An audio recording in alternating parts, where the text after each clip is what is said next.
शिवाय ओम नमः शिवाय ओम नमः शिवाय हर हर भोले नमः शिवाय ओम नमः शिवाय ओम नमः शिवाय हर हर भोले नमः शिवाय ओम नमः शिवाय ओम नमः शिवाय हर हर भोले नमः शिवाय ओम नमः शिवाय ओम नमः शिवाय हर हर भोले नमः शिवाय ओम नमः शिवाय ओम नमः शिवाय हर हर भोले नमः शिवाय ओम नमः शिवाय ओम नमः शिवाय हर हर भोले नमः शिवाय ओम नमः शिवाय ओम नमः शिवाय हर हर भोले नमः शिवाय ओम नमः शिवाय ओम नमः शिवाय हर हर भोले नमः शिवाय ओम नमः शिवाय ओम नमः शिवाय हर हर भोले नमः शिवाय ओम नमः शिवाय ओम नमः शिवाय हर हर भोले नमः शिवाय ओम नमः शिवाय ओम नमः शिवाय हर हर भोले नमः शिवाय ओम नमः शिवाय ओम नमः शिवाय हर हर भोले नमः शिवाय ओम नमः शिवाय ओम नमः शिवाय हर हर भोले नमः शिवाय ओम नमः शिवाय ओम नमः शिवाय हर हर भोले नमः शिवाय ओम नमः शिवाय ओम नमः शिवाय हर हर भोले नमः शिवाय ओम नमः शिवाय ओम नमः शिवाय हर हर भोले नमः शिवाय ओम नमः शिवाय ओम नमः शिवाय हर हर भोले नमः शिवाय ओम नमः शिवाय ओम नमः शिवाय हर हर भोले नमः शिवाय ओम नमः शिवाय ओम नमः शिवाय हर हर भोले नमः शिवाय ओम नमः शिवाय ओम नमः शिवाय हर हर भोले नमः शिवाय ओम नमः शिवाय ओम नमः शिवाय हर हर भोले नमः शिवाय ओम नमः शिवाय ओम नमः शिवाय हर हर भोले नमः शिवाय ओम नमः शिवाय ओम नमः शिवाय हर हर भोले नमः शिवाय ओम नमः शिवाय ओम नमः शिवाय हर हर भोले नमः शिवाय ओम नमः शिवाय ओम नमः शिवाय हर हर भोले नमः शिवाय ओम नमः शिवाय ओम नमः शिवाय हर हर भोले नमः शिवाय ओम नमः शिवाय ओम नमः शिवाय हर हर भोले नमः शिवाय ओम नमः शिवाय ओम नमः शिवाय हर हर भोले नमः शिवाय।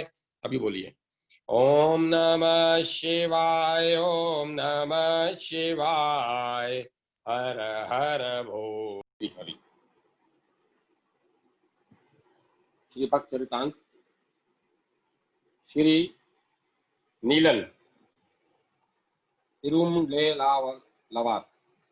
किसी जंगल में हरिण को फंसाने के लिए पालतू हरिण की आवश्यकता होती है।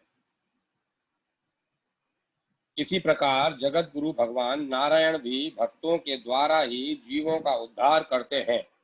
भगवान जाति, कुल, विद्या आदि का विचार नहीं करते। वे तो केवल प्रेम से ही वशीभूत होते हैं। नीलन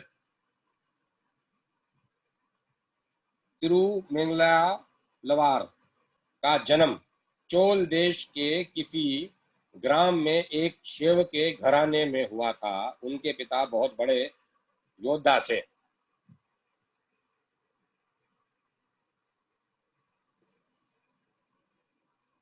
उन्होंने उन्हें युद्ध विद्या में भली भांति निपुण कर दिया। ये बाण चलाने में, घोड़े की सवारी करने में तथा सेना का नेतृत्व करने में बड़े कुशल हो गए। चोल देश के राजा ने इनकी वीरता पर प्रसन्न होकर इन्हें अपने सेना नायक के पद पर प्रतिष्ठित किया।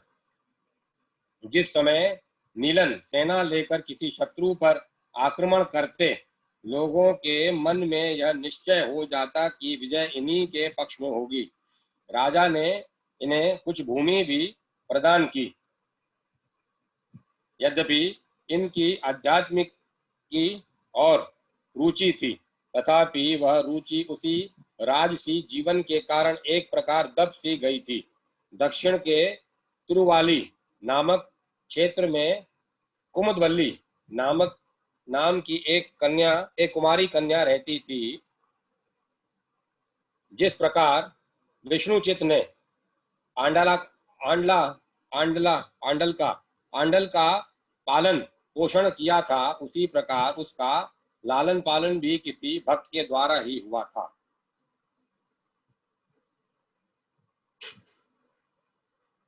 यह कुमारी तिरुवल्ली के मंदिर में स्थित भगवान श्री नारायण की बड़ी भक्त थी। वह देखने में भी बड़ी सुंदर थी। बड़े बड़े राजा लोग उसका पाणी ग्रहण करने के लिए ललायत थे, परंतु उसने किसी के साथ विवाह करना स्वीकार नहीं किया। जब नीलन ने यह समाचार सुना, तब उनके मन में भी उस बालिका के प्रति बड़ा आकर्षक हुआ। उन्होंने कुमुदवल्ली के पिता के पास जाकर उनसे अपने हृदय का भाव कहा। पिता ने इस विषय में कुमुदवल्ली की राय पूछी। कुमुदवल्ली ने कहा, मेरा विवाह किसी विष्णु भक्त से ही हो सकता है।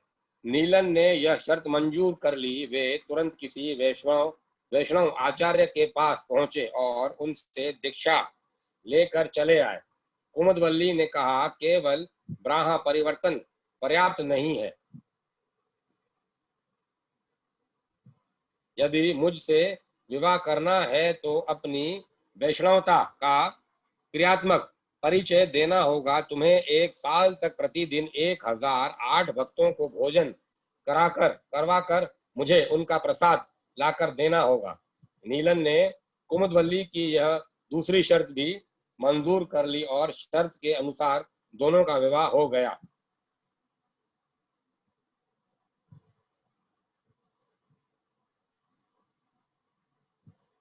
यह इस प्रकार प्रतिदिन 1000 से ऊपर ब्राह्मणों को भोजन कराने से उनके अंदर बड़ा परिवर्तन हो गया। उनका चित्त निरंतर भगवान का चिंतन करने लगा। उनके नेत्रों से अज्ञान का पर्दा हट गया। अपनी भक्ति मती पत्नी के संग के प्रभाव से वे भी भगवान नारायण के अनन्य भक्त हो गए। उन्होंने सोचा, मेरी सारी संपत्ति और शक्ति भक्तों की चरण धूलि के समान भी नहीं है।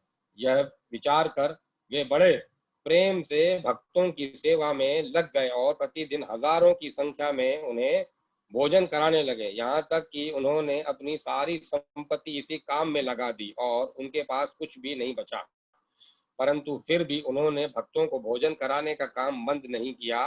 उन्होंने अपने मन में यह दृढ़ निश्चय कर लिया कि चाहे हम भूखे मर जाएं, किंतु इस सेवा के कार्य को नहीं छोड़ सकते। भगवान नारायण हमारी रक्षा करेंगे। उन्होंने चोल देश के राजा को वार्षिक कर देने के लिए 2 रुपए बचा रखा था, वह भी उसी काम में खर्च हो गया। महीनों बीत गए, राजा के कोष में नीलन का कर नहीं पहुंचा। अब लोगों को उनके विरुद्ध राजा के कान भरने का अच्छा मौका हाथ लगा। राजा उन्हें गिरफ्तार करने के लिए एक बड़ी सेना भेजी। राजा ने उन्हें गिरफ्तार करने के लिए एक बहुत बड़ी सेना भेजी। नीलन ने बड़ी वीरता के साथ राज की सेना का मुकाबला किया और उसे भगा दिया। तब राजा स्वयं बहुत बड़ी सेना लेकर आए, परंतु नीलन फिर भी बड़ी निर्भीकता के साथ युद्ध करता रहा। राजा उसकी वीरता को देखकर दंग रह गया और उन्होंने उसके सामने संधि का प्रस्ताव भेजा। तब वे राजा के सामने आए। तब राजा ने उनसे कहा, तुमने सेनापति होकर मेरी ही सेना के साथ युद्ध किया, यह उचित नहीं था। फिर भी तुम्हारे इस अपराध को मैं क्षमा करता हूँ, किंतु तुम्हें अपना वार्षिक कर तो भरना ही होगा, और जब तक तुम्हारा कर राज्य के कोष में जमा न हो जाए तब तक तुम्हें मेरे कारागार में बंदी होकर रहना होगा।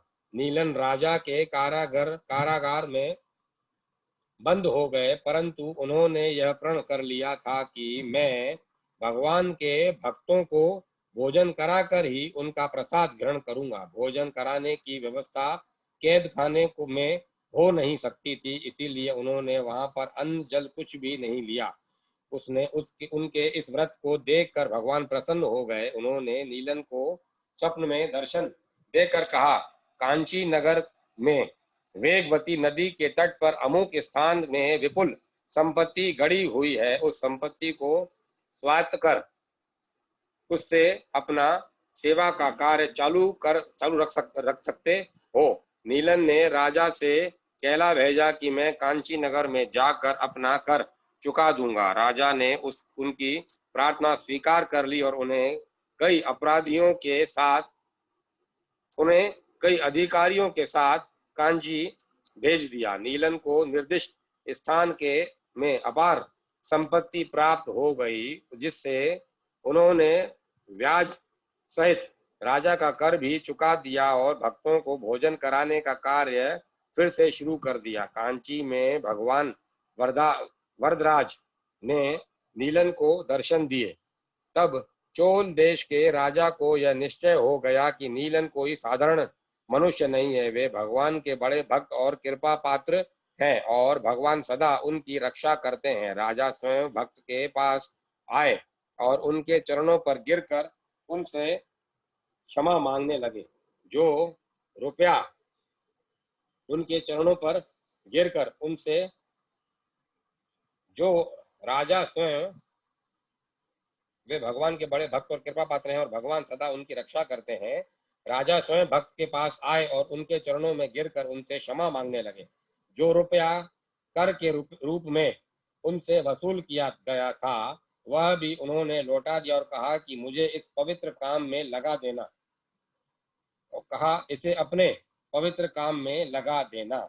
नीलन ने अब और भी अधिक उत्साह के साथ भक्तों को भोजन कराने का कार्य आरंभ कर दिया। भोजन करने वालों की संख्या प्रतिदिन बढ़ती जाती थी। भगवान की कृपा से इन्हें जो कुछ धन प्राप्त हुआ था वह भी खर्च हो गया और भक्त पहले की भांति फिर कंगाल हो गए। परंतु कुमुदवली और नीलन ने अपना आग्रह नहीं छोड़ा। जब तक उन्हें भक्तों का प्रसाद नहीं मिल जाता तब तक वे अन्न जल ग्रहण नहीं करते। परंतु भक्तों को भोजन कराने के लिए धन कहाँ से आए? अंत में नीलन ने सोचा, मैं एक बलवान सिपाही हूँ, धनवानों को क्या अधिकार है कि वे आवश्यकता से अधिक धन अपने पास बटोर कर रखें और हजारों मनुष्य निर्धन होकर उनका मुंह ताका करें। अच्छा तो मैं लोगों को लूट कर उनके अन्याय उपार्जित धन को दरिद्रों में बांट दूंगा, तब उन लोगों की आंखें खुलेंगी। यह कहकर उन्होंने एक बहुत बड़ा गिरोह बनाया और दिन दहाड़े अमीरों को लूटना आरंभ कर दिया, परंतु वे लूट के मामले में अपने पास एक भी लूट के माल में से अपने पास एक पैसा भी नहीं रखते थे। सारा का सारा गरीब भक्तों को बांट देते थे। नीलन का उद्देश्य अच्छा होने पर भी उनका यह कार्य कदापि अनुमोदनीय नहीं था। भगवान ने जब देखा कि मेरा भक्त विपरीत मार्ग पर चल रहा है, तब उन्होंने उसे रास्ते पर लाकर अपने लक्ष्य पर स्थित करने का विचार किया। आज नीलन को गहरा माल हाथ लगने का है। सामने से एक बहुत बड़ा धनी गहनों से लदी हुई अपनी पत्नी के साथ आ रहा है।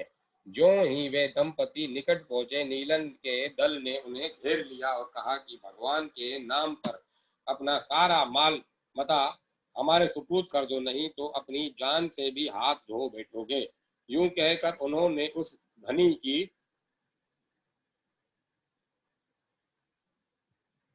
स्त्री के सारे गहने छीन लिए। उनके सामने सोने और जवाहरातों का ढेर लग गया, परंतु गठरी इतनी भारी थी कि वह किसी के उठाए न उठी। सब के सब अपना अपना जोर लगाकर हार गए, परंतु वह गठरी टस की मस न हुई। अब तो नीलन के मन में कुछ संदेह हुआ कि अवश्य ही इसमें कोई जादू है। उन्होंने उस धनी से कहा, अवश्य तुमने किसी मंत्र के बल से इस गठरी को भारी बना दिया है, अतः यहाँ तो वह मंत्र मुझे बताओ, नहीं तो मैं तुम्हें यहाँ से जाने नहीं दूंगा।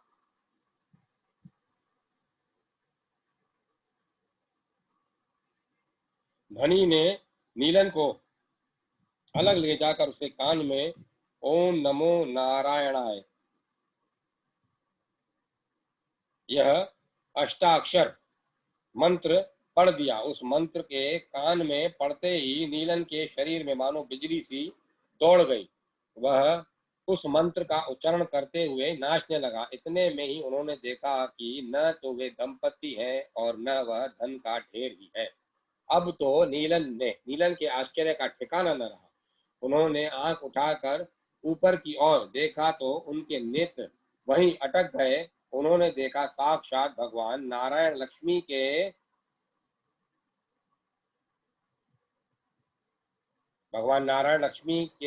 लक्ष्मी जी के सहित गरुड़ पर सवार होकर आकाश मार्ग से जा रहे हैं। अब तो नीलन को सारा रहस्य मालूम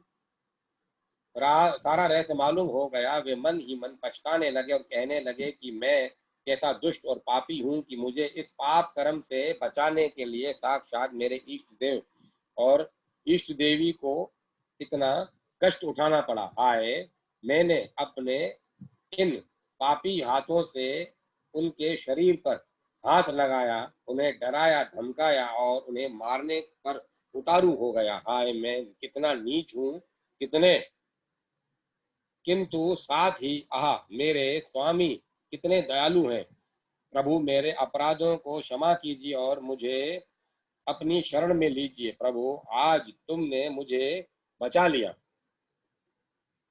प्रभु, मैंने आपके साथ कितने अत्याचार किए, परंतु आपने मेरे अपराधों की और न देखकर मेरी रक्षा की। उनकी इस आत्मग्लानि को सुनकर ऊपर से आवाज आई, मेरे प्यारे नीलन, मैं तुम पर प्रसन्न हूँ। तुम किसी प्रकार की ग्लानि मन में न लाओ। अब तुम श्रीरंगम जाकर वहां के मंदिरों को पूर्ण कराओ और वहां के मंदिर को पूर्ण कराओ और अपने भजन रूपी हारों से मेरी पूजा करो। जब तक जियो मेरी भक्ति और प्रेम का प्रचार करो और शरीर त्यागने पर मेरे धाम में मुझसे मिलो। उस दिन से नीलन का जीवन पलट गया। उन्हें वह मंत्र मिल गया जिसके उनके सारे पाप धुल गए। ओम नमो नारायणाय, ओम नमो नारायणाय, ओम नमो नारायणाय, ओम नमो नारायणाय, ओम नमो नारायणाय। उन्होंने भगवान विष्णु की स्तुति की। हजारों पद बनाए जिन्हें लोग महावाक्य कहते हैं। ये भगवान के शांग्र धनुष के अवतार माने जाते हैं। इन्होंने लाखों रुपए लगाकर भगवान श्री रंग जी के मंदिर को पूर्ण कराया। वे भगवान की दास्य भाव से उपासना करते थे और उनके जीवन का प्रत्येक क्षण भगवान की सेवा में बीतता था। ये प्रसिद्ध सेवाचार्य श्री ज्ञान संबंध के समसामयिक थे और वे भी इनके पदों का बड़ा आदर करते थे। इन्होंने एक बार बुद्धों को शास्त्रार्थ में हराकर विशिष्ट द्वैत सिद्धांत की स्थापना की थी। श्री षटकोपाचार्य भारत के तमिल भाषा भाषी प्रांत के मध्य युग में, जो ईस्वी सन की 6ठी शताब्दी से प्रारंभ होकर 11वीं शताब्दी में समाप्त होता है, धर्म की महान जागृति हुई, जिसकी छाया उस समय के धार्मिक साहित्यकार पर भी भली भांति पड़ी मालूम होती है। उस समय के शैव और वैष्णव दोनों ही संप्रदायों में जागृति के स्पष्ट प्रमाण मिलते हैं। उस समय के शैव संत शैव समयाचार्यों के नाम से प्रसिद्ध हैं। उन्होंने 13 नामक प्रसिद्ध ग्रंथ की रचना की, जिसमें भगवान शिव की लीलाओं का वर्णन है। वैष्णव संत आलवारों के नाम से विख्यात हुए। उनके परवर्ती भक्त आचार्य कहलाए और दक्षिण भारत में वैष्णव धर्म के प्रारंभ में इनका बहुत अधिक हाथ रहा। आलवारों अथवा तमिल वैष्णव संतों में महात्मा षटकोप का स्थान बहुत ऊंचा और आदर के योग्य गिना जाता है। उनका तमिल नाम नम्मालवार है और तमिल वैष्णव उन्हें जन्म सिद्ध मानते हैं। इनके प्रसिद्ध नाम षटकोपन और मारन है। यूं तो प्रत्येक आलवार का ही जन्म अलौकिक ढंग से हुआ है। प्रत्येक आलवार को और तमिल परंपराओं के अनुसार इन आलवारों की संख्या 12 मानी जाती है। भगवान के आयुध विशेष अथवा आभूषण विशेष का स्वरूप माना जाता है, किंतु नामालवार को लोग आज भी विश्वक्सेन का अवतार मानते हैं।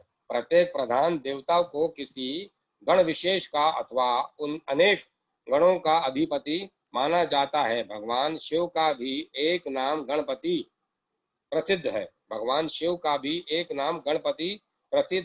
इसी प्रकार भगवान विष्णु के भी कई गण हैं और उनके अधिनायक विश्वक्सेन है। शिव जी के गणों में गणेश का जो स्थान है, वही स्थान विष्णु जी के गणों में विश्वक्सेन का है और नम्मालवार उन्हीं विश्वक्सेन के अवतार माने जाते हैं। षटकोप के पिता का नाम करिमारन था। ये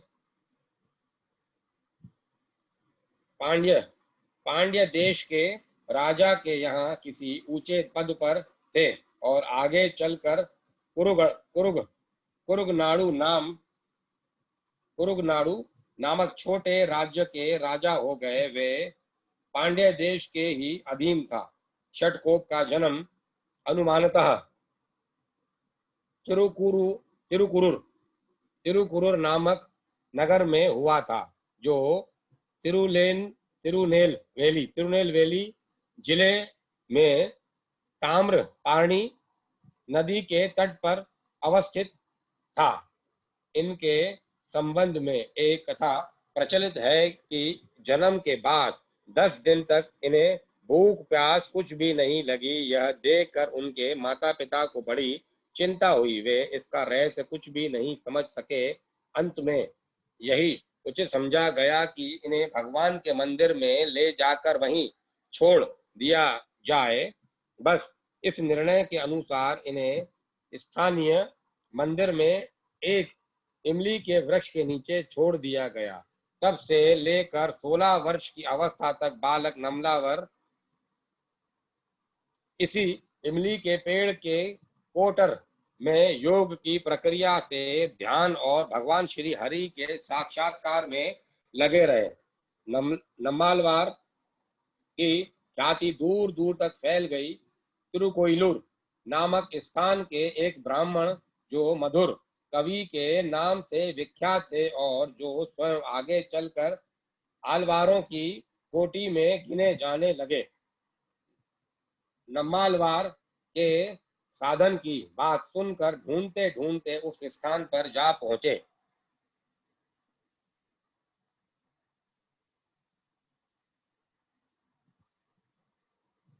जहां यह बालक भक्त अपने भगवान श्री नारायण का ध्यान कर रहे थे। इनकी प्रार्थना से महात्मा ने इन्हें अपना शिष्य बना लिया। इस प्रकार यह भी कहा जाता है कि नम्मालवार आचार्य भी थे, क्योंकि उन्होंने मधुर कवि जैसे शिष्यों को दीक्षा देकर उन्हें धर्म और अध्यात्म तत्व के गूढ़ रहस्य बताए। इतिहास यह है कि जब नम्मालवार जी ध्यान में मग्न थे, दया में भगवान उनके सामने प्रकट हुए और उन्हें ओम नमो नारायणाय इस अष्टाक्षर मंत्र की दीक्षा दी। बालक छठ को पहले से ही विशेष शक्ति संपन्न थे और अब तो वे महान आचार्य तथा धर्म के समदृष्टा हो गए। कहते हैं कि नम्मालवार 35 वर्ष की अवस्था तक इस मृत्यु लोक में रहे और इसके बाद उन्होंने अपने भौतिक विग्रह को त्याग दिया। कहा जाता है इनके जीवन का अधिकांश भाग राधा भाव में बीता।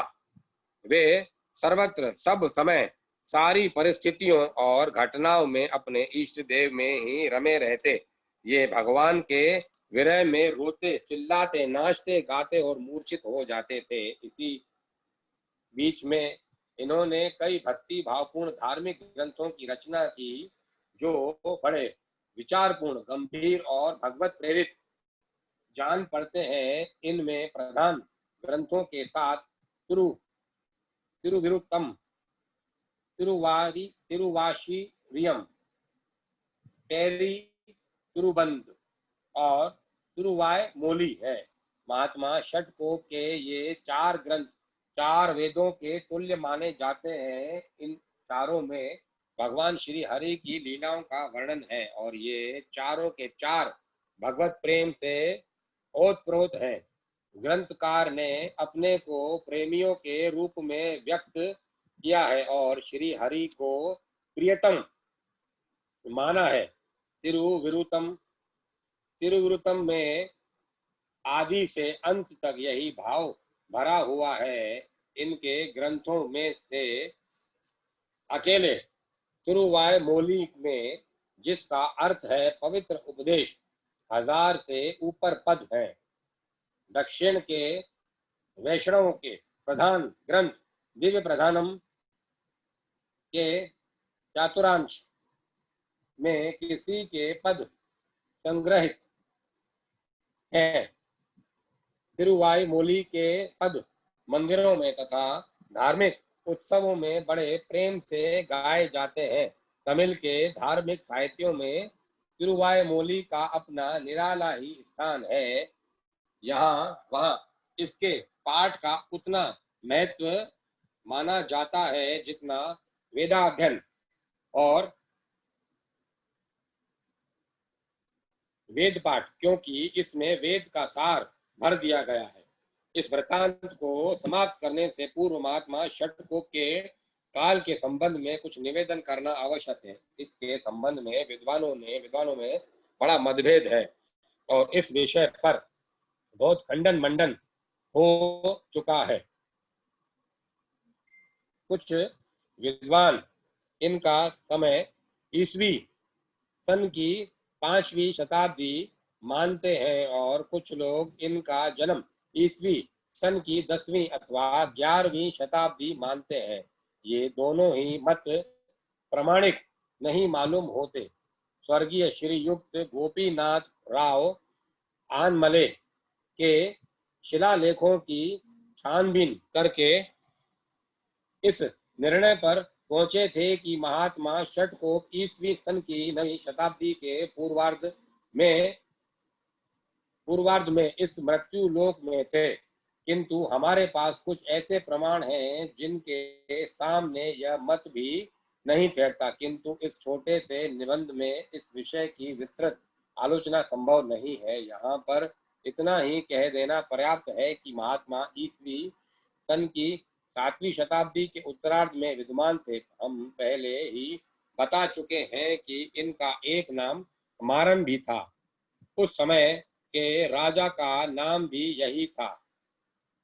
वेलिवकुड़ी के दान पत्र के अनुसार मारन कोचदेन के पितामह थे। हमारे पक्ष में एक प्रबल प्रमाण यह भी है कि दक्षिण के वैष्णवों के गुरु परंपराओं में ही षटकोप को तिरुमंगई मनन नाम के एक दूसरे प्रसिद्ध आलावार का पूर्ववर्ती माना गया है। तिरुमंगई का जीवन काल प्राय सब लोगों ने 8वीं शताब्दी का पूर्वार्ध माना है। इसके आधार पर महात्मा षटकोप का काल 7वीं शताब्दी का उत्तरार्ध मानना अनुचित न होगा।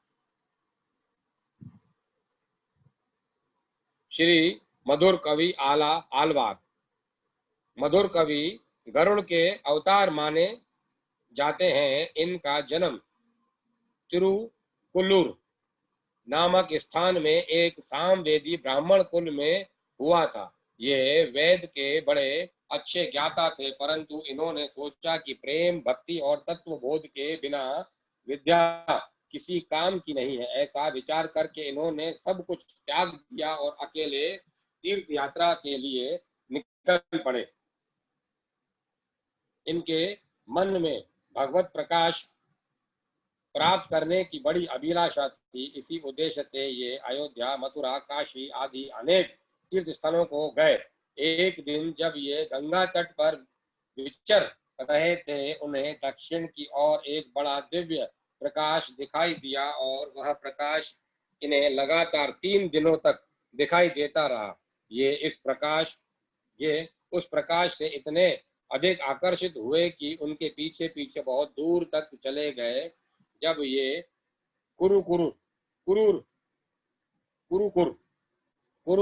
कुरुकर नामक स्थान में पहुंचे, तब इन्होंने देखा कि वह प्रकाश सहसा लुप्त हो गया। पूछताछ करने पर मालूम हुआ कि यहाँ एक महान भक्त योगी रहते हैं।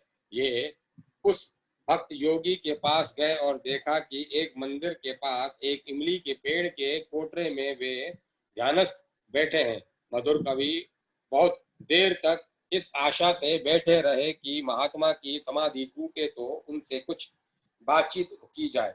अंत में इनसे नहीं रहा गया। उन्होंने योगीराज को आवाज दी, किंतु आवाज का उन्हें कोई उत्तर नहीं मिला। इन्होंने ताली बजाई, किंतु फिर भी महात्मा टस से मस नहीं हुए। अंत में इन्होंने मंदिर की दीवार पर पत्थर मारा, जिससे बड़े जोर की आवाज हुई, किंतु उसका भी महात्मा पर कोई असर नहीं हुआ। वे ज्यों के त्यों आसन लगाए बैठे रहे। तब मधुर कवि साहस करके कोटर के पास गए और बोले, महाराज, मैं आपसे एक प्रश्न पूछता हूँ। यदि सत पदार्थ सूक्ष्म चेतन शक्ति असत जड़ प्रकृति के अंदर आविर्भूत हो जाए तो वह क्या खाएगा और कहाँ विश्राम करेगा? अब योगी ने अपना मुंह खोला और कहा, वह उसी को खाएगा और वहीं पर विश्राम करेगा।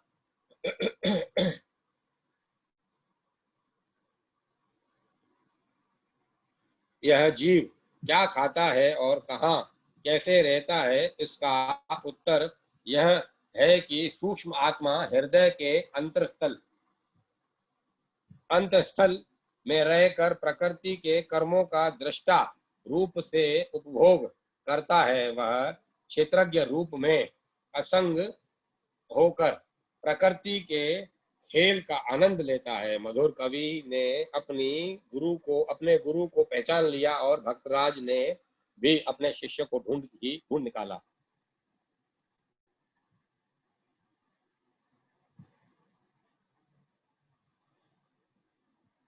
जिसकी वे बहुत दिनों से बाट देख रहे थे। वे उस असत शरीर के अंदर सत्य परमात्मा के रूप में विद्यमान थे।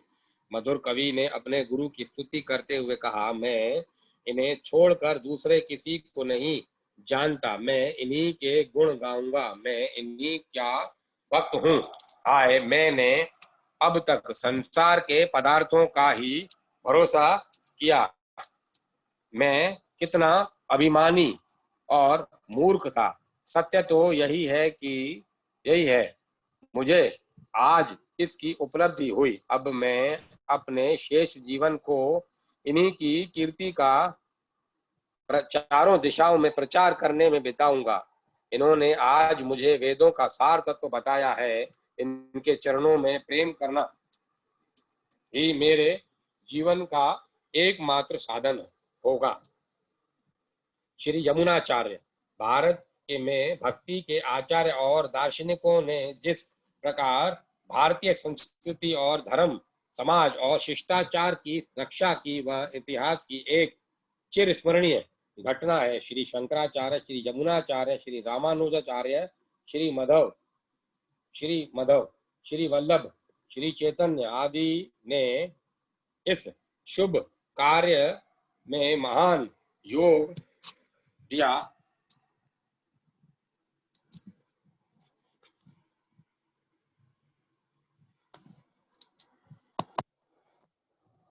भक्ति की आदि भूमि दक्षिण भारत है। बड़े बड़े भक्ति के आचार्यों ने दक्षिण भारत में ही जन्म लिया था। श्री यमुनाचार्य महान भक्त, भगवान के परम विश्वासी और विशिष्ट द्वैत सिद्धांत के प्रचारक थे। भगवत भक्ति के प्रचार में उन्हें पूर्ण सफलता मिली। यमुनाचार्य का जन्म संवत 1010वीं में मदुरा में हुआ था। श्री वैष्णव संप्रदाय के आचार्य नाथ मुनि के पुत्र ईश्वर मुनि उनके पिता थे। पिता की मृत्यु के समय उनकी अवस्था 10 साल की थी। पितामह के संन्यास ले लेने पर उनका लालन पालन दादी और माता की देखरेख में हुआ। वे बाल्य अवस्था से ही अद्भुत प्रतिभाशाली और विद्वान थे। उनका स्वभाव बहुत मधुर, प्रेम में और उदार था। पांड्य राज के महापंडित कोलाहल को शास्त्रार्थ में परास्त करने के उपलक्ष्य में महारानी ने उन्हें आधा राज्य सौंप दिया था। रानी ने उनके विजयी होने पर आलवांदार की उपाधि से विभूषित किया था। यमुनाचार्य जब 35 साल के हुए, अपने देवासन काल में नाथ मुनि ने शिष्य प्रवर राम मिश्र से कहा, ऐसा न हो कि यामुन राज कार्य में ही अपना अमूल्य समय बीता दे, विषय भोग में ही उनकी आयु बीत जाए। नाथ मुनि के देहावसान के बाद राम मिश्र यमुना को उनकी संपत्ति का अधिकार सौंपने के लिए ले जा रहे थे। रास्ते में श्री रंग के मंदिर में दर्शन के निमित्त आने पर यमुना के हृदय में सहसा भक्ति का स्तोत्र उमड़ आया। उनके हृदय में पूर्ण और अखंड वैराग्य का उदय हुआ। माया और राज्य भोग की प्रवृत्ति का नाश हो गया। उन्होंने शुद्ध हृदय से भगवान श्री रंग की स्तुति की, परम पुरुष मुझे अपवित्र, अखंड, निष्ठुर और निर्लज को धिक्कार है, जो स्वेच्छाचारी होकर भी आपका पार्षद होने की इच्छा करता है। आपके पार्षद भाव को बड़े बड़े योगीश्वरों के अग्रगण्य तथा ब्रह्मा, शिव और सनकादि भी पाना तो दूर रहा, मन में सोच भी नहीं सकते। उन्होंने अत्यंत सादगी और विनम्रता से कहा कि आपके दास्य भाव में ही सुख का अनुभव करने वाले सज्जनों के घर में मुझे कीड़े की भी योनि मिले, पर दूसरों के घर में मुझे ब्रह्मा जी की भी योनि न मिले। वे भगवान श्री रंग के पूर्ण भक्त हो गए। उनके अधरों पर भक्ति की रसमयी वाणी विहार करने लगी। श्री यमुनाचार्य ने भगवान को पूर्ण पुरुषोत्तम माना, जीव को अंश और ईश्वर को अंशी के रूप में निरूपित किया। जीव और ईश्वर नित्य पृथक हैं। उन्होंने कहा कि जगत ब्रह्मा का परिणाम है, ब्रह्मा ही जगत के रूप में परिणित है। जगत ब्रह्मा का शरीर है, ब्रह्मा जगत के आत्मा है, आत्मा और शरीर अभिन्न है, इसीलिए जगत ब्रह्मात्मक है। ब्रह्म सविशेष, सगुण, अशेष, कल्याण, गुण गुण सागर, सर्वनियंता है। जीव स्वभाव से ही उनका दास है, भक्त है। भक्ति जीव का सर्वधर्म है, आत्म धर्म है। भक्ति शरणागति का पर्याय है। भगवान अशरण शरण है। यमुनाचार्य श्री रामानुज के परम गुरु थे। यमुनाचार्य श्री रामानुज के परम गुरु थे। स्तोत्र रत्न, सिद्धित्रय, आगम प्रमाण और गीतार्थ संग्रह उनके ग्रंथ रत्न है। उनका आलवंदार स्तोत्र बड़ा ही मधुर है। यमुनाचार्य ने आजीवन भगवान से अनन्य भक्ति का ही वरदान मांगा। उनके लिए भगवान ही परमाश्रय थे। उन्हीं के चरणों की शरण लेने में उन्हें बंधन मुक्ति दिख पड़ी। वे अपने समय के महान दार्शनिक, अनन्य भक्त और विचारक थे। यमुनाचार्य ने महाप्रयाण काल में श्री रामानुजाचार्य को याद किया, परंतु उनके पहुंचने से पहले ही वे दिव्य धाम को पधार गए। उनकी 3 उंगलियां उठी रह गईं। वे ही उनके मन में रही 3 कामनाएं थी, जिनको रामानुजाचार्य ने पूर्ण किया।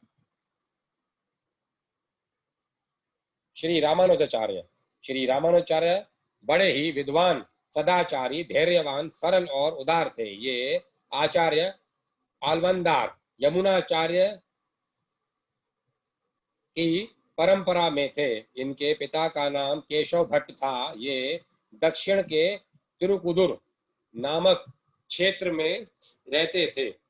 जब इनकी अवस्था बहुत छोटी थी, तभी इनके पिता का देहांत हो गया और इन्होंने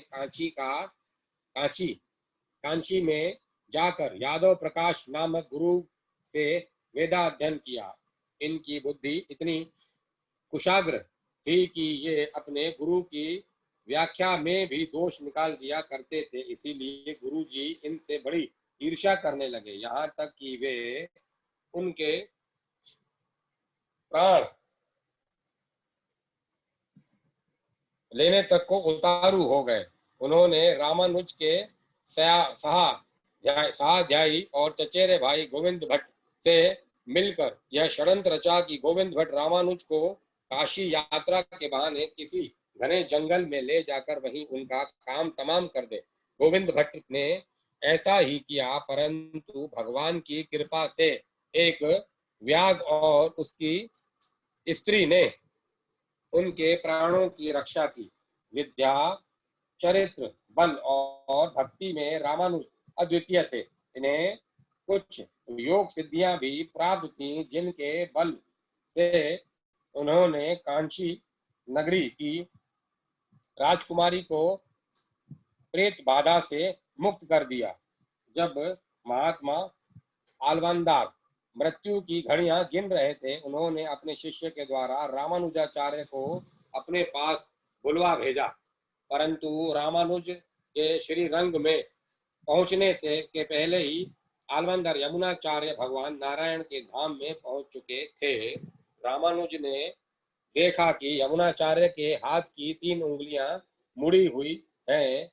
इसका कारण कोई नहीं समझ सका। रामानुज तुरंत ताड़ गए कि यह संकेत मेरे लिए है। उन्होंने यह जान लिया कि श्री यमुनाचार्य मेरे द्वारा ब्रह्म सूत्र, विष्णु सहस्त्र नाम और आलवांदरों के दिव्य प्रबंधम की टीका करवाना चाहते हैं। इन्होंने आलवांदर के मृत शरीर को प्रणाम किया और कहा, भगवान, मुझे आपकी आज्ञा शिरोधार्य है। मैं इन तीनों ग्रंथों की टीका अवश्य लिखूंगा अथवा लिखवाऊंगा। रामानुज के यह कहते ही आलवंदर की तीनों उंगलियां सीधी हो गई। इसके बाद श्री रामानुज ने आलवंदर के प्रधान शिष्य पेरी नाम्बी से विधि पूर्वक वैष्णव दीक्षा ली और वे भक्ति मार्ग में प्रवृत्त हो गए। रामानुज ग्रस्त थे, परंतु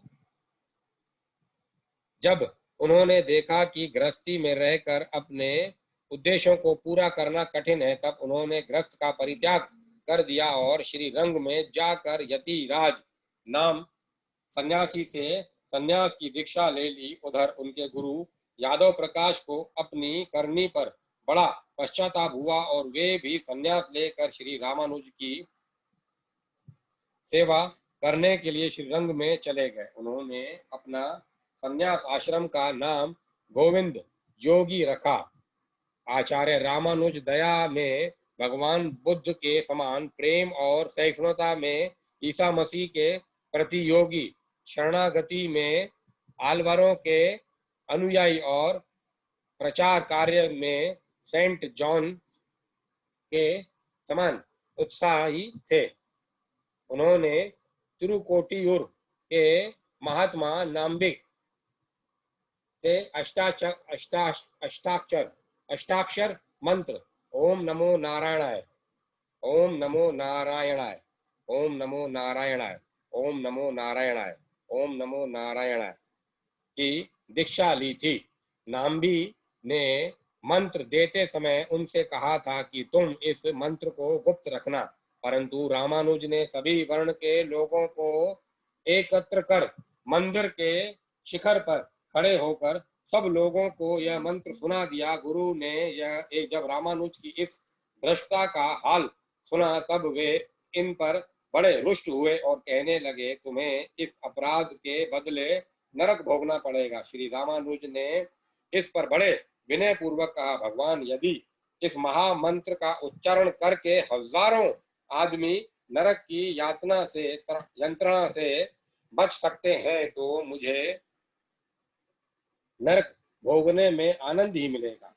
रामानुज के इस उत्तर से गुरु का क्रोध जाता रहा। उन्होंने बड़े प्रेम से उन्हें गले लगाया और आशीर्वाद दिया। इस प्रकार रामानुज ने अपनी समदर्शिता और उदारता का परिचय दिया। रामानुज ने आलवंदर की आज्ञा के अनुसार आलवरों के दिव्य प्रबंधम का कई बार अनुशीलन किया और उसे कंठ से पर डाला। उनके कई शिष्य हो गए और उन्होंने उन्हें आलवंदर की गद्दी पर बैठाया, परंतु इनके कई शत्रु भी हो गए, जिन्होंने कई बार उन्हें मरवा डालने की चेष्टा की। एक दिन उनके किसी शत्रु ने उन्हें भिक्षा में विष मिला हुआ भोजन दे दिया, परंतु एक स्त्री ने उन्हें सावधान कर दिया और इस प्रकार रामानुज के प्राण बच गए। रामानुज ने आलवारों के भक्ति मार्ग का प्रचार करने के लिए सारे भारत की यात्रा की और गीता तथा ब्रह्म सूत्र पर भाष्य लिखे। वेदांत सूत्रों पर इनका भाष्य श्री भाष्य के नाम से प्रसिद्ध है और इनका संप्रदाय भी श्री संप्रदाय कहलाता है, क्योंकि इस संप्रदाय की आग प्रवृत्ति का श्री श्री मानी जाती हैं। आग प्रवृत्ति का श्री श्री महालक्ष्मी जी मानी जाती हैं। यह ग्रंथ पहले पहल काश्मीर के विद्वानों ने सुनाया गया था। इनके प्रधान शिष्य का नाम कुरुतालवर कुरेश था। कुरुतालवर के पराशर और पिल्लन नाम के दो पुत्र थे। रामानुज ने पराशर के द्वारा श्री विष्णु सहस्त्र नाम की टीका लिखवाई और पिल्लन से दिव्य प्रबंधम की टीका लिखवाई। इस प्रकार इन्होंने आलवांदार की तीनों इच्छाओं को पूर्ण किया। उन दिनों श्रीरंगम पर चोल देश के राजा कुलुतुंग का अधिकार था। ये बड़े कट्टर शैव थे। इन्होंने श्रीरंग के मंदिर पर एक ध्वजा टंगवा दी थी जिस पर लिखा था शिवात्पर नास्ति, शिव से बढ़कर कोई नहीं है। जो कोई इसका विरोध करता उसके प्राणों पर आ बनती थी। कुलुतुंग ने रामानुज के शिष्य कुरुतालवर को बहुत पीड़ा दी। इस समय आचार्य रामानुज मैसूर राज्य के शालग्राम नामक स्थान में रहने लगे थे। वहां के राजा भिट्टी देव वैष्णव धर्म के सबसे बड़े पक्षपाती थे। आचार्य रामानुज ने वहां 12 वर्ष तक रहकर वैष्णव धर्म की बड़ी सेवा की। सन 1099 में इन्हें नमले नामक स्थान में एक प्राचीन मंदिर मिला और राजा ने उनका जीर्णोद्धार करवाकर पुनः नए ढंग से निर्माण कराया। यह मंदिर आज भी तिरुनारायणपुर के नाम से प्रसिद्ध है। यहाँ पर भगवान श्री राम का जो प्राचीन विग्रह है वह पहले दिल्ली के बादशाह के अधिकार में था। बादशाह की लड़की उसे प्राणों से भी बढ़कर मानती थी। रामानुज अपनी योग शक्ति के द्वारा बादशाह की स्वीकृति प्राप्त कर उस विग्रह को वहां से ले आए और उसकी पुनः तिरुनारायणपुर में स्थापना की। राजा कुलोत्तुंग का देहांत हो जाने पर आचार्य रामानुज श्रीरंग में चले आए। यहाँ उन्होंने एक मंदिर बनवाया जिसमें नम्मालवार और दूसरे आलवार संतों की प्रतिमाएं स्थापित की गई और इनके नाम से कई उत्सव भी जारी किए। उन्होंने तिरुपति के मंदिर में भगवान गोविंदराज पेरुमल की पुनः स्थापना करवाई और मंदिर का पुनः निर्माण करवाया। उन्होंने देश भर में भ्रमण करके हजारों नर नारियों को भक्ति मार्ग में लगाया। आचार्य रामानुज के 74 शिष्य थे। वे सब के सब संत हुए। उन्होंने कुरुतालवर के पुत्र महात्मा पिल्लोकाचार्य को अपना अधिकारी बनाया। 120 वर्ष की अवस्था में इस असार संसार को त्याग दिया। रामानुज के सिद्धांत के अनुसार भगवान ही पुरुषोत्तम हैं। वे ही प्रत्येक शरीर में साक्षी रूप में विद्यमान हैं। वे जगत के नियंता, शेषी, अवयवी और एवं स्वामी हैं और जीव उनका नियमय, शेष और तथा सेवक है। अपने अविष्ट अहंकार को सर्वथा मिटाकर भगवान की सर्वतो भावेन शरण ग्रहण करना ही जीव का परम पुरुषार्थ है। भगवान नारायण ही सत्य हैं। उनकी शक्ति महालक्ष्मी चित्त है और यह जगत उनके आनंद का विलास है। भगवान नारायण ही सत्य हैं और उनकी शक्ति महालक्ष्मी चित्त है और यह जगत उनके आनंद का विलास है। रज्जू के सर्प की भांति असत नहीं है। भगवान लक्ष्मी नारायण जगत के माता पिता और जीव इनकी उनकी संतान है।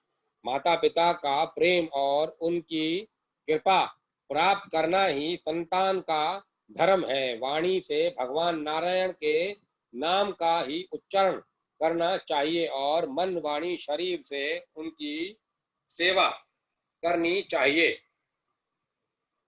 श्री रामानुजाचार्य ने प्रपत्ति पर बहुत जोर दिया। न्यास विद्या ही वह प्रपत्ति है।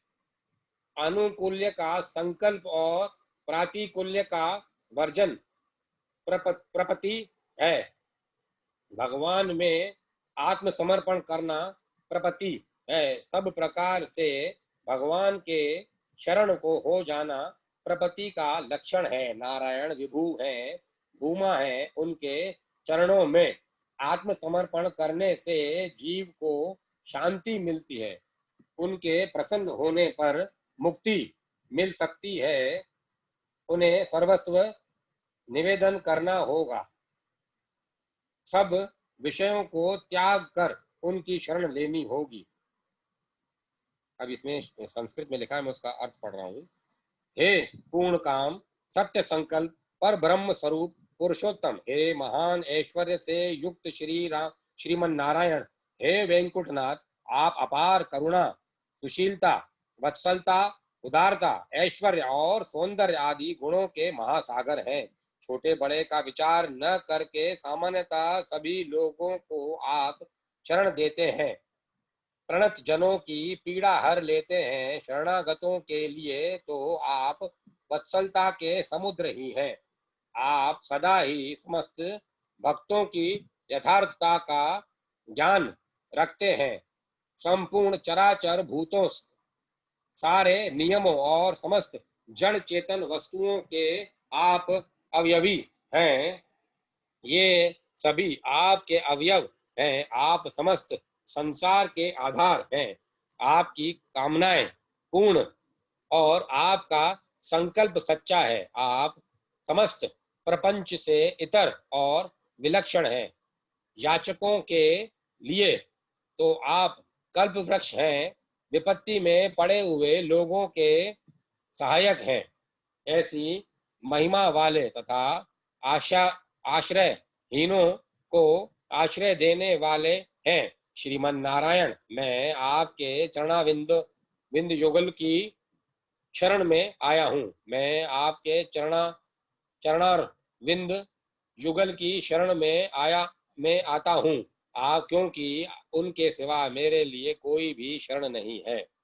हे प्रभु, मैं पिता माता स्त्री पुत्र बंधु मित्र गुरु सब रतन धन धान्य खेत घर सारे धर्म और अक्षर सहित संपूर्ण कामनाओं का त्याग कर समस्त ब्रह्मांड को आक्रांत करने वाले आपके दोनों चरणों की शरण में आया हूं।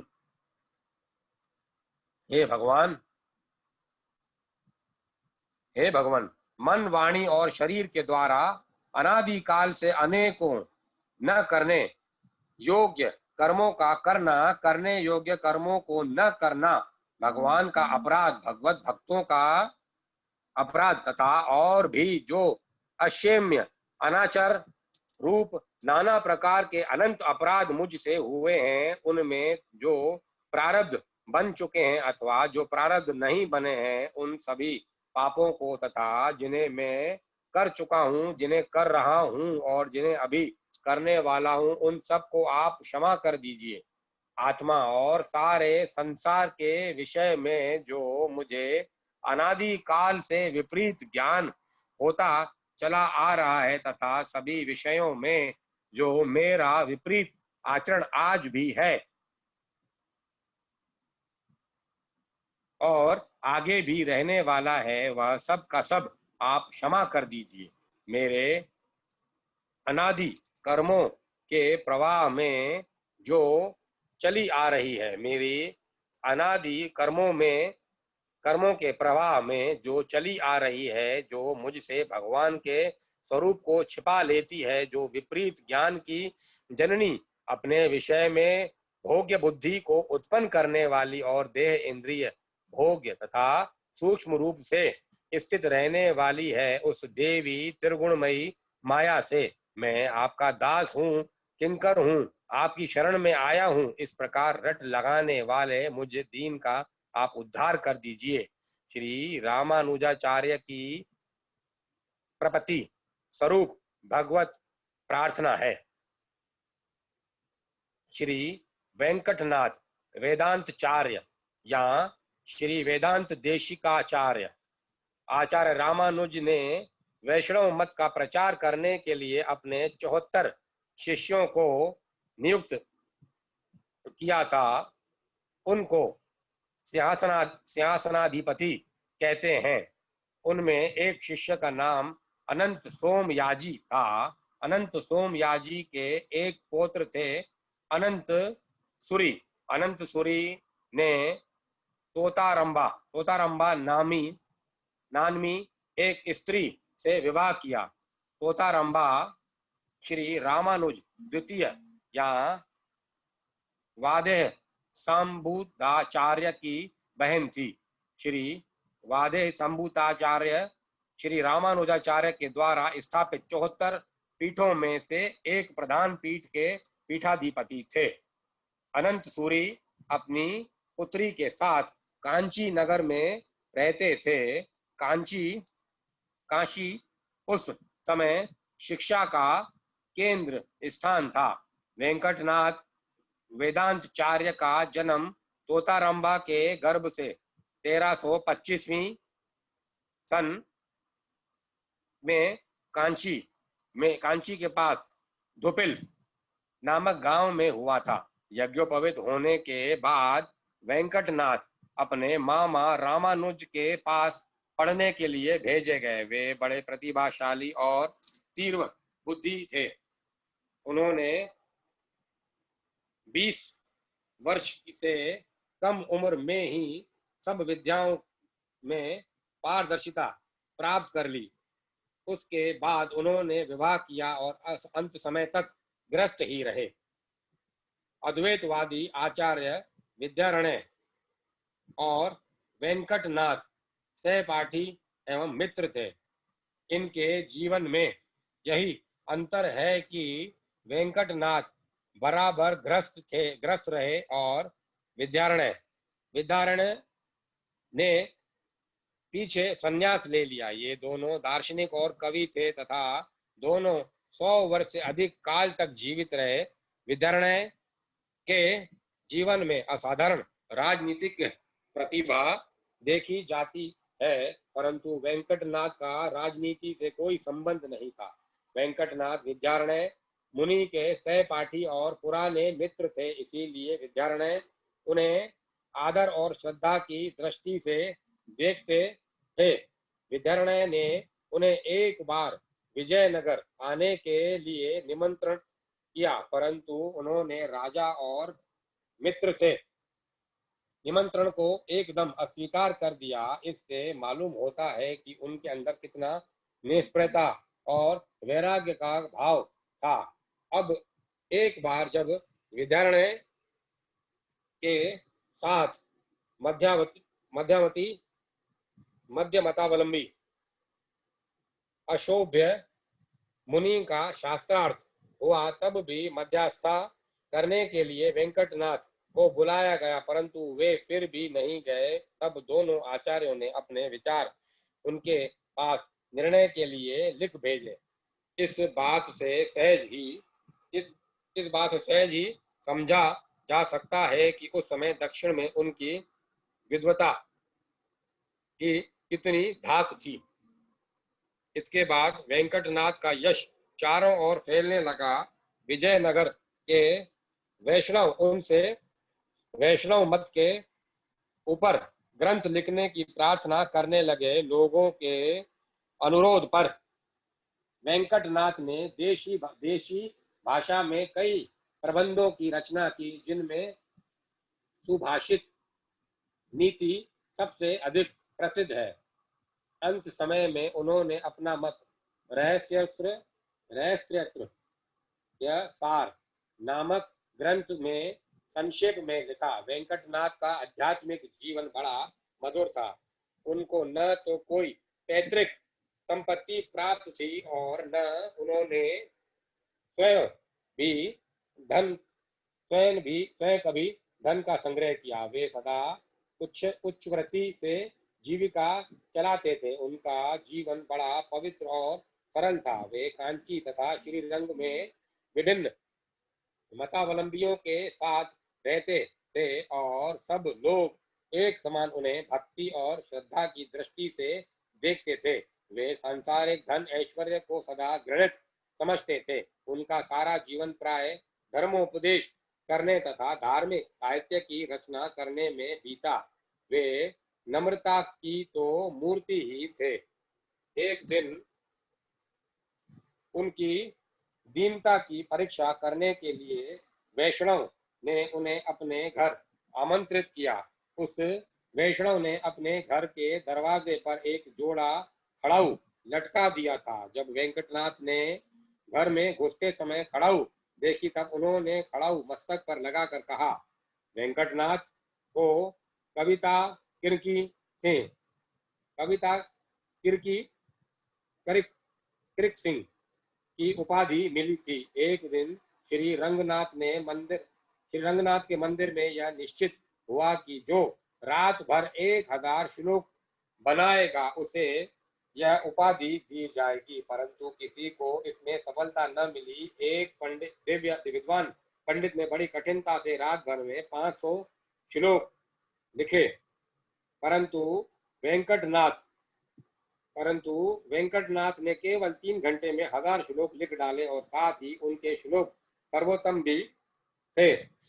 अतएव यह उपाधि उन्हीं को मिली। श्रीरंग में ही उन्हें वेदांताचार्य की भी उपाधि मिली थी। श्री वैष्णवों का विश्वास है कि उन्हें भगवान श्री रंगनाथ ने वेदांताचार्य की उपाधि दी थी। इस प्रकार वेंकटनाथ की जीवनी की आलोचना करने से यह मालूम होता है कि वे मूर्तिमान वैराग्य और भक्ति स्वरूप ही थे। उनके अंदर तेजस्विता और दीनता का अपूर्व सम्मिश्रण देखा जाता है। अहंकार तो उन्हें छू तक नहीं गया था। दूसरे और दार्शनिकता और कवित्वता भी अपूर्व समन्वय उनके अंदर हुआ था। धर्मोपदेशक आचार्य के जो गुण होने चाहिए वे सब उनमें मौजूद थे। वे एक आदर्श शिक्षक भी थे। शिक्षक के साथ साथ शिक्षक के क्या क्या गुण होने चाहिए इस विषय में उन्होंने लिखा था। वेंकटनाथ वेदांताचार्य विशिष्टाद्वैत संप्रदाय के अनुयायी थे। उनकी श्री रामानुजाचार्य में बड़ी भक्ति थी और वे उनके ग्रंथों को बड़े आदर की दृष्टि से देखा करते थे। उन्होंने अपने जीवन में लगभग 108 ग्रंथों की रचना की जिनमें भगवत भक्ति कूट कूट कर भरी है। ये सब ग्रंथ प्राय तमिल लिपि में है और अधिकांश तमिल भाषा में है।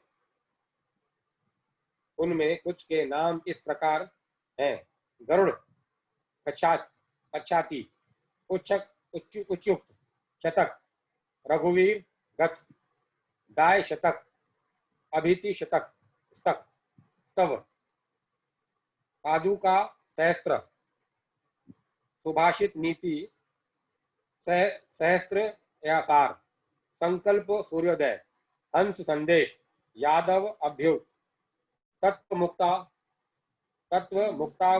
कलाम, अधिकरण सारावली, न्याय परिशुद्धि, न्याय सिद्धांत चल, छत दूषणी, तत्व टीका, गीता की टीका, गद्यत्र की टीका सहस्रमी मानसा ईश्वास्यो उपनिषद भाष्य गीता गीतार्थ संग्रहशा और वादिण खंडन।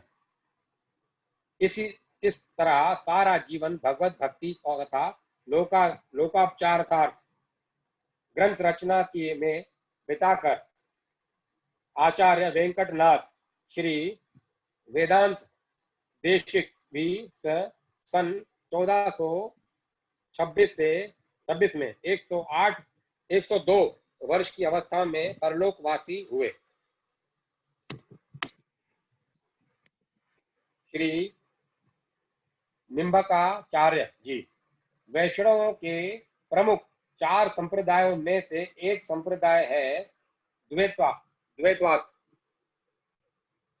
द्वैताद्वैत यहाँ निम्बार्क संप्रदाय।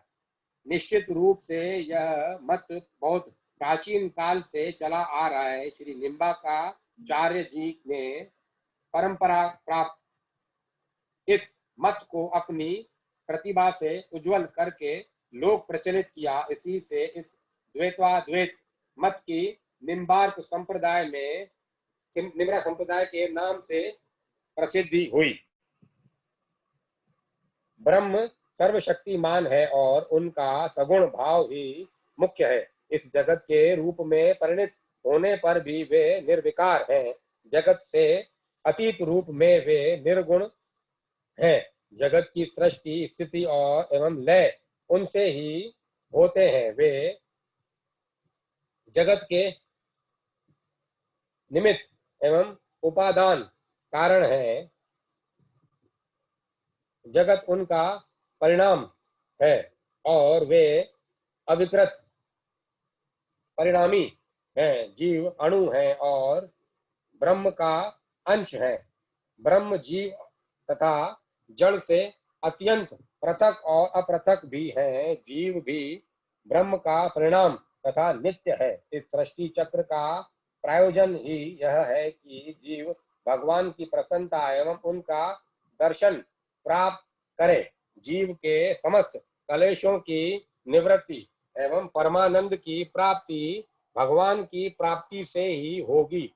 ब्रह्म के साथ अपने तथा जगत के अभिन्नत्व का अनुभव ही जीव की मुक्तावस्था है। यह भगवत प्राप्ति से ही संपन्न होती है। उपासना द्वारा ही ब्रह्म की प्राप्ति होती है। ब्रह्म का सगुण एवं निर्गुण दोनों रूपों में विचार किया जा सकता है, किंतु जीव की मुक्ति का साधन भक्ति ही है। भक्ति से ही भगवान की प्राप्ति होती है। सत्कर्म एवं सदाचार के द्वारा शुद्ध चित्त में जब भगवत कथा एवं भगवान के गुणगण श्रवण से भगवान की प्रसन्नता प्राप्त करने की इच्छा जागृत होती है, तब मुमुक्षु पुरुष सद्गुरु की शरण ग्रहण करता है।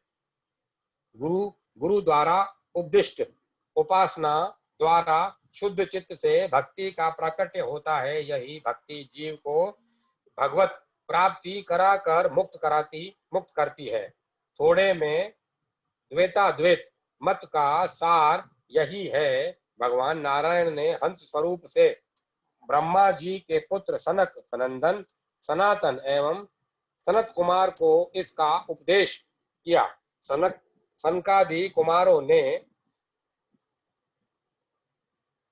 सनकादि कुमारों से इसे देवऋषि नारद ने पाया और देवऋषि ने इसका उपदेश श्री निम्बाचार्य जी को किया। यह इस संप्रदाय की परंपरा है। श्री निम्बकाचार्य जी अपने ब्रह्म सूत्रों के भाष्य में असमदय गुरुवे नारदाय कहा है। सनकादि कुमारों का भी उन्होंने स्मरण किया है कि उसी ग्रंथ में गुरु परंपरा में देवऋषि नारद जी ने श्री निम्बकाचार्य जी को गोपाल मंत्र की दीक्षा दी। ऐसी मान्यता है। भक्तों के मत से द्वापर में और संप्रदाय के कुछ विद्वानों के मत से विक्रम की 5वीं शताब्दी में श्री निम्बिकाचार्य जी का प्रादुर्भाव हुआ। दक्षिण भारत में वेदुर्य पतन परम पवित्र तीर्थ है, उसे दक्षिण काशी भी कहते हैं। यही स्थान श्री एकनाथ जी की भूमि है। यही श्री अरुण मुनि जी का अरुणाश्रम था। श्री अरुण मुनि जी की पत्नी जयंती देवी की गोद में जिस दिव्य कुमार का आविर्भाव हुआ उसका नाम पहले नियमानंद हुआ और यही आगे श्री निम्बिकाचार्य जी के नाम से प्रसिद्ध प्रख्यात हुए। श्री निम्बिकाचार्य जी के जीवन व्रत के विषय में इससे अधिक ज्ञात नहीं है। वे कब ग्रह त्याग कर ब्रज में आए इसका कुछ पता नहीं। ब्रज में श्री गिरिराज गोवर्धन के समीप ध्रुव क्षेत्र में उनकी साधन भूमि है। एक दिन समीप के स्थान से एक दंडी महात्मा आचार्य के समीप पधारे। दो शास्त्रज्ञ महापुरुष परस्पर मिले तो शास्त्र चर्चा चलनी स्वाभाविक थी। समय का दो में से किसी को ध्यान नहीं रहा। सायंकाल के पश्चात आचार्य ने अतिथि यति से प्रसाद ग्रहण करने के लिए निवेदन किया।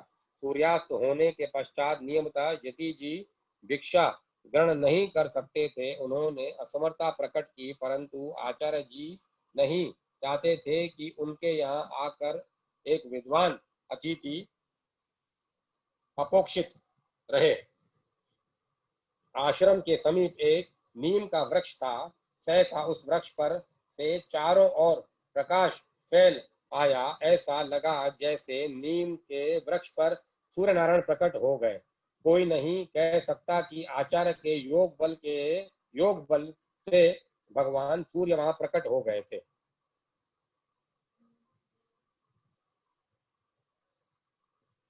यहाँ प्रकट हो गए थे। यहाँ श्री कृष्णचंद्र का कोटि सूर्य संप्रभ सुदर्शन चक्र जिसके आचार्य मूर्त अवतार थे प्रकट हो गया था।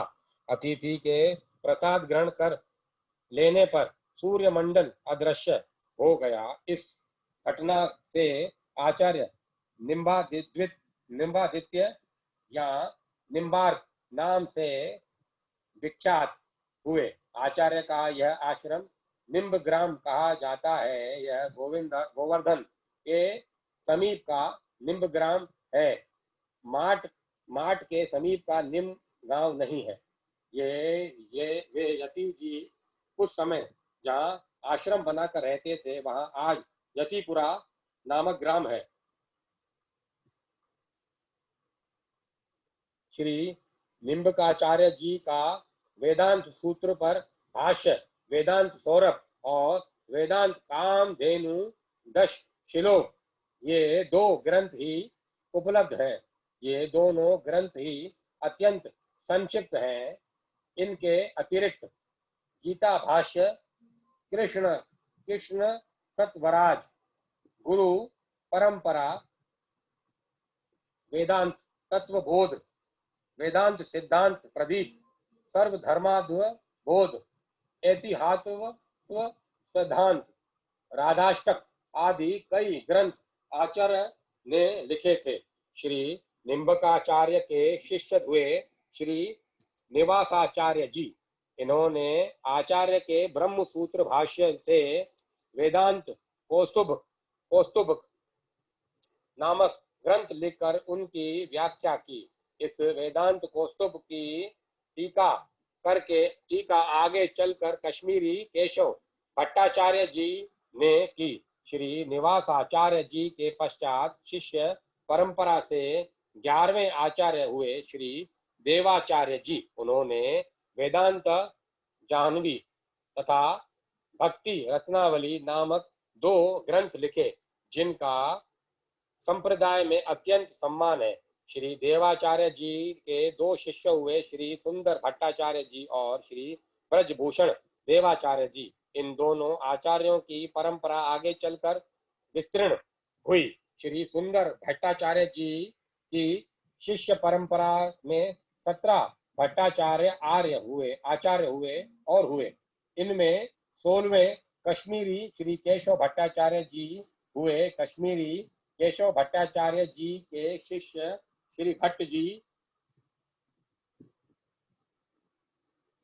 युगल शतक की रचना की। यही ग्रंथ आदि वाणी कहा जाता है। श्री भट्ट जी के भात्र वंशज गोस्वामी अब भी निम्बार्क संप्रदाय की सीधी परंपरा में ही है। श्री भट्ट जी के प्रधान शिष्य श्री हरिव्यास जी हुए। उनके अनुयायी आगे चलकर अपने को हरिव्यासी कहने लगे। श्री हरिव्यास जी के 12 शिष्य हुए, जिनके श्री शोभराम देवाचार्य, श्री परशुराम देवाचार्य, श्री घमंड देवाचार्य तथा श्री लपरा गोपाल देवाचार्य अपनी प्रमुख विशेषताओं के कारण उल्लेखनीय हैं। इनमें से श्री शोभूराम देवाचार्य जी की शिष्य परंपरा में चतुर चिंतामणि की परंपरा इस समय देश में अधिक व्यापक है। श्री परशुराम देवाचार्य श्री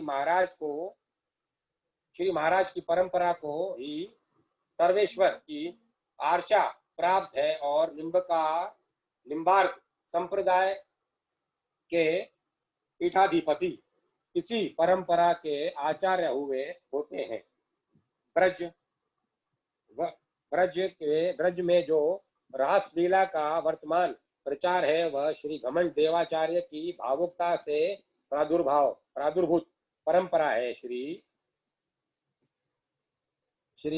लपरा गोपाल देवाचार्य जी के शिष्य श्री गिरिधारी शरण देवाचार्य जी जयपुर, ग्वालियर आदि अनेकों राजकुलों के गुरु हुए हैं। श्री हरिव्यास देव जी की यह शिष्य परंपरा है। उनके भातृवंशज अपने को हरिव्यासी नहीं मानते हुए निम्बार्क संप्रदाय की सीधी परंपरा में है। श्री देवाचार्य के दूसरे शिष्य श्री वज्रभूषण देवाचार्य जी की परंपरा में श्री रसिक देव जी और श्री हरिदास जी हुए थे। ऐसी भी मान्यता है कि महाकवि जयदेव इसी परंपरा में है। श्री रसिक देव जी के आराध्य श्री रसिक बिहारी जी तथा श्री हरिदास जी के आराध्य श्री बांके बिहारी जी हैं।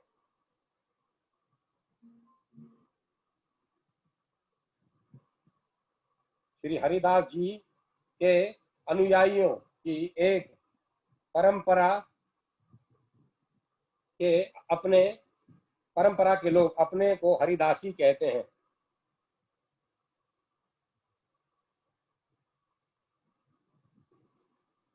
इनका मुख्य स्थान वृंदावन के तटीय स्थान है। कृष्ण प्रणामी या प्रणामी संप्रदाय के आचार्य श्री आघाचार्य कृष्ण प्रणामी या प्रणामी संप्रदाय के आघाचार्य श्री प्राणनाथ जी की जीवनी में उनको हरिदास जी का शिष्य कहा गया है। इस प्रकार कृष्ण प्रणामी परंपरा भी निम्बार्क संप्रदाय की हरिदास जी की परंपरा की ही शाखा है। इस प्रणामी संप्रदाय का मुख्य पीठ पन्ना बुंदेलखंड में है। श्री निम्बकाचार्य जी तथा उनकी परंपरा के अधिकांश आचार्यों की यह प्रधान विशेषता यही रही है कि उन्होंने दूसरे आचार्यों के मत का खंडन नहीं किया है। श्री देवाचार्य जी ने ही अपने ग्रंथों में अद्वैत मत का खंडन किया है। श्री निम्बकाचार्य जी ने प्रस्थान त्रय के स्थान पर प्रस्थान चतुष्ट को प्रमाण माना और उसमें भी चतुर्थ प्रस्थान श्रीमद् भागवत को परम प्रमाण स्वीकार किया। अनेक वितराग भावुक भगवत युक्त इस परंपरा में सदा ही रहे हैं।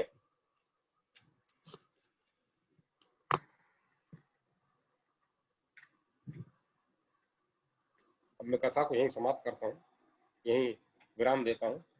कल अपन आगे से यहाँ से पाठ करेंगे। ओम नमः शिवाय, हर हर भोले नमः शिवाय।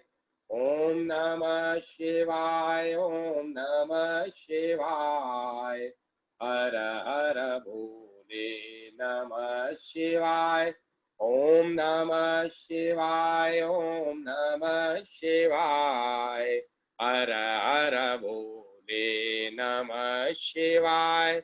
ओम नमः शिवाय, ओम नमः शिवाय, हर हर भोले नमः शिवाय, हर हर भोले नमः शिवाय, हर हर भोले नमः शिवाय।